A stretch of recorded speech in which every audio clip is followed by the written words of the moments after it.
Indonesia itu kalau di mata aquascaper dunia ya kelas Wah, wanit ya. sangat ya. Jadi kalau Indonesia itu, hey Agus Salim from Indonesia, your style is very good. Jadi kita itu dipandang luar biasa dengan karya-karya yang sangat luar biasa, karya-karya yang detailing dan dianggap sebagai Indonesian style. Istilahnya Indonesian style. Itu yang paling kita banggakan dari Indonesia adalah mereka membanggakan dengan karya kita Indonesian style-nya itu.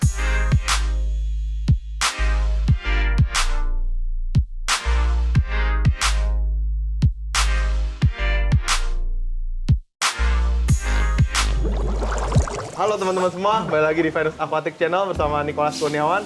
Pada episode kali ini saya nggak sendirian, saya kedatangan satu orang tamu yang spesial banget, yang luar biasa banget dari Indonesia Timur, tepatnya di Makassar. Dia jadi baru pulang dari Korea, menghadiri conference ya Bang ya? Iya. Atau apa itu, conference atau Acara kegiatan aquascape ya? Aquascape. Karena kapasitasnya sebagai juri internasional di dunia aquascape lah. Kalau orang-orang aquascape pasti udah pada kenal semua sama bintang tamu kita pada episode kali ini. Bang Agus nih udah kenal semua lah. Mungkin bukan Bang ya, Daeng ya? Daeng. Agus. Daeng Jadi Agus. Daeng Agus nih semua udah kenal lah kalau di orang-orang aquascape. Jadi dia baru pulang, baru mendarat dari Korea dan mungkin besok udah Kembali ke balik Makassar. lagi, Iya. balik ke Makassar. Jadi sebelum dia kembali ke Makassar, kita culik dulu nih buat bisa ngobrol-ngobrol dan cita-cita. Mungkin sebelum kita cerita-cerita, ada perkenalan sedikit mungkin Oke. tentang profilnya.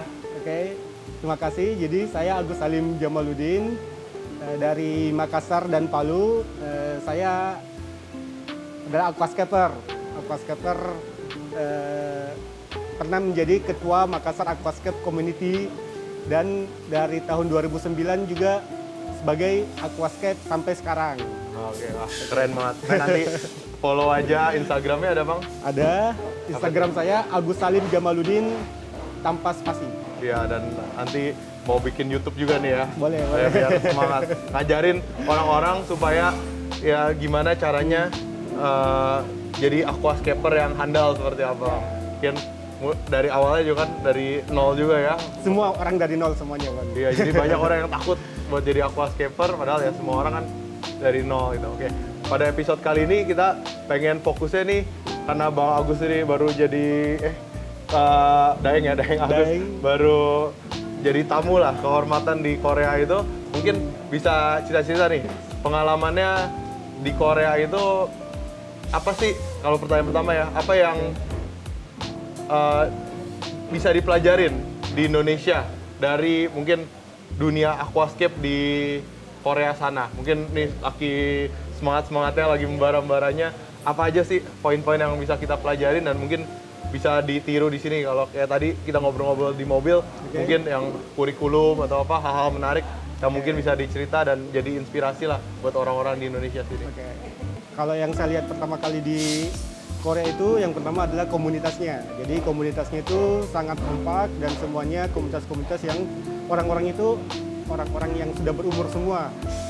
Saya di sana sekarang umur saya 37 tahun. Kalau di Korea itu saya adalah orang yang paling muda karena di sana itu komunitas-komunitas aquascape itu orang-orang yang berumur 40 tahun ke atas, tapi kelihatan muda semua. Oke. Yang kedua,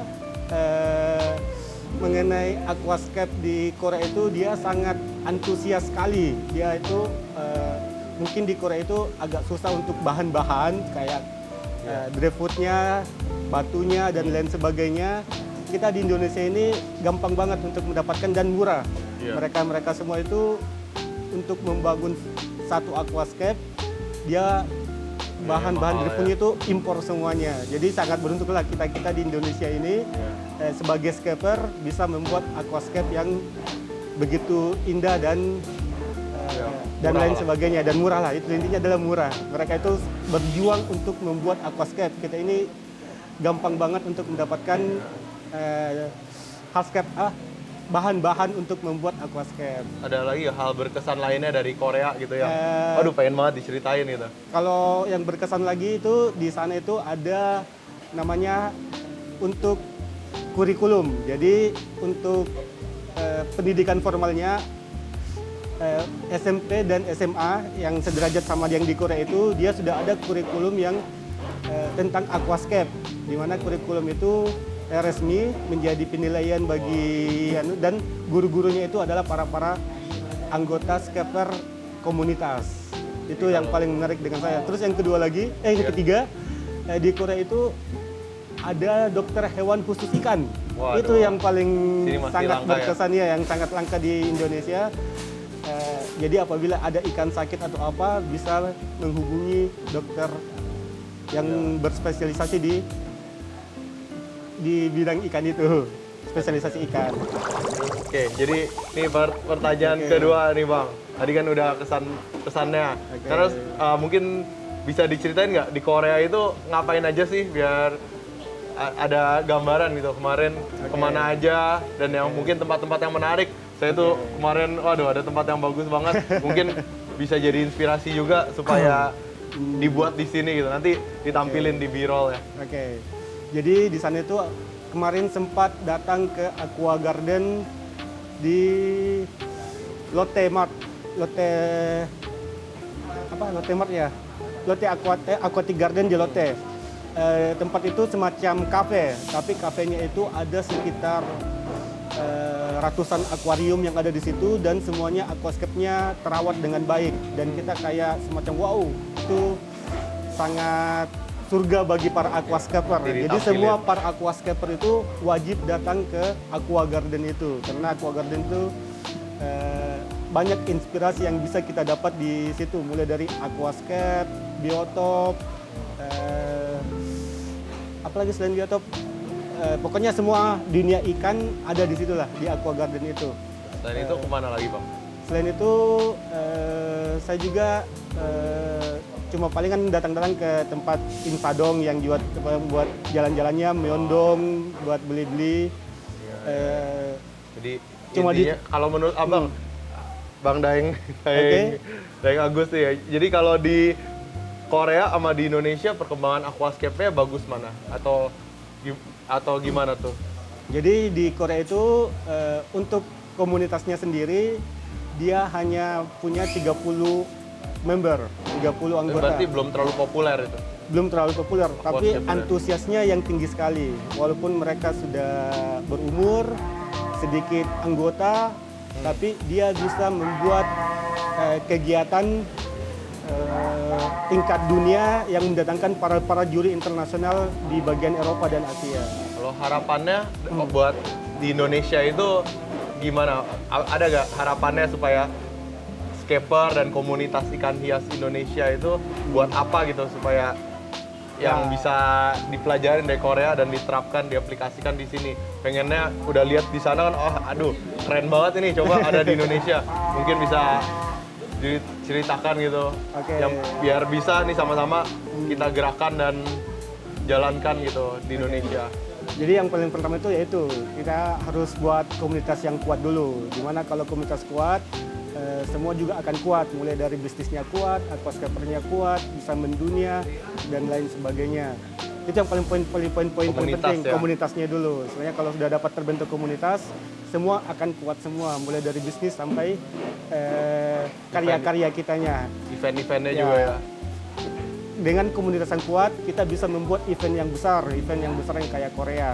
Jadi di Korea itu bukan industri yang membuat event. Biasanya kan kita kan lihat ISTA, Taiwan, ADA, itu kan semuanya produk, industri-industri itu semuanya. Tapi di Korea itu dia komunitas yang membuat kegiatan yang sebesar itu. Dia bisa mendatangkan para juri internasional di Eropa, di Brasil, di Asia bagian timur, di Iran, Indonesia, dan banyak juri lah. Ada sekitar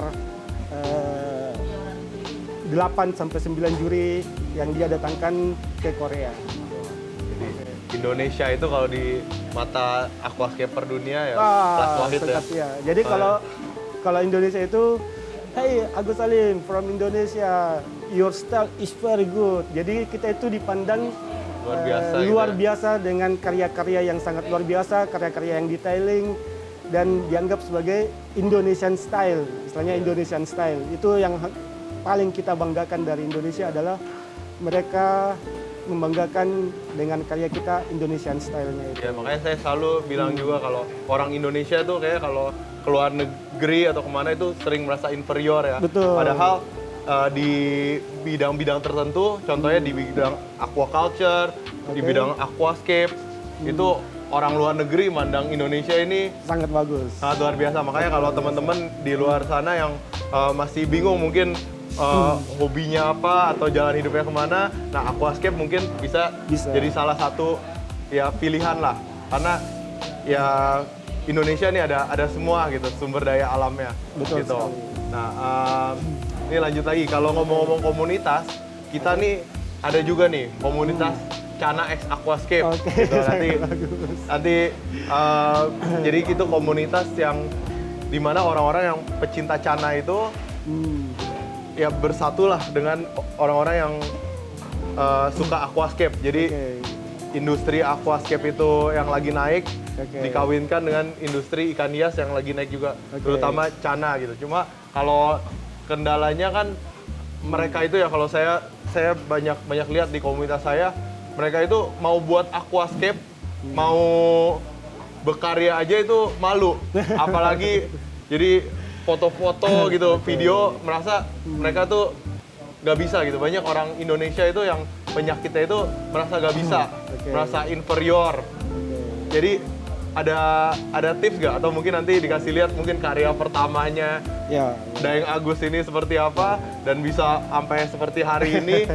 Itu mungkin buat motivasi juga nih teman-teman di komunitas Cana X Aquascape. Nah, itu sangat mengesankan ada namanya Cana versus Aquascape karena yang kemarin saya pelajari itu cuma ada biotop. Jadi biotop itu kayak bagaimana cara memindahin alamnya Cana ke dalam akuarium, itu namanya biotop. Tapi dengan adanya Cana X Aquascape, artinya bisa lebih berkembang lagi. Bukan hanya alamnya Cana yang kita pindahin, tapi kita bisa berkarya di dalam akuarium dalam bentuk aquascape dengan fokus ikannya adalah Cana. Itu sangat mengesankan sekali. Paling kan ya itu masalah perbedaan antara temperatur atau apapun di aquascape dengan di Cana, cuma itu aja yang agak harus dipelajari bagaimana kondisi aquascape bisa disandingkan dengan kondisi ikannya itu. Aquascape rata-rata itu perlu air dingin atau Ya ruangan? itu. Jadi untuk penggunaan Cana itu yaitu kita lihat lagi dari tanamannya. Jadi dalam penggunaan tanamannya itu kita tidak usah menggunakan tanaman-tanaman yang harus membutuhkan suhu-suhu atau alat-alat yang tertentu, tapi kita lebih fokus ke ikannya. Kita sesuaikan tanaman-tanamannya itu yang bisa masuk ke ikannya. Jadi kalau seumpamanya ikannya butuh suhu 25, ya kita cari tanaman yang butuh suhu 25. Jangan cari tanaman yang susah, tapi carilah tanaman-tanaman yang sesuai kondisi dari ikan itu. Jadi kalau Cana itu kenapa kita paduin nama Aquascape sebenarnya sih karena Cana ini salah satu ikan yang paling kuat. Dia nggak butuh oksigen banyak, ada CO2. Terus kan kalau tanaman itu kebanyakan kan perlunya suhu dingin atau panas memang. Tergantung jenis tanaman. Nah, itu juga Cana itu ada yang kuat panas, ada yang seneng dingin. Jadi Cana itu sekitar 50 jenis lebih. Jadi kita bisa cari yang pas gitu. Terus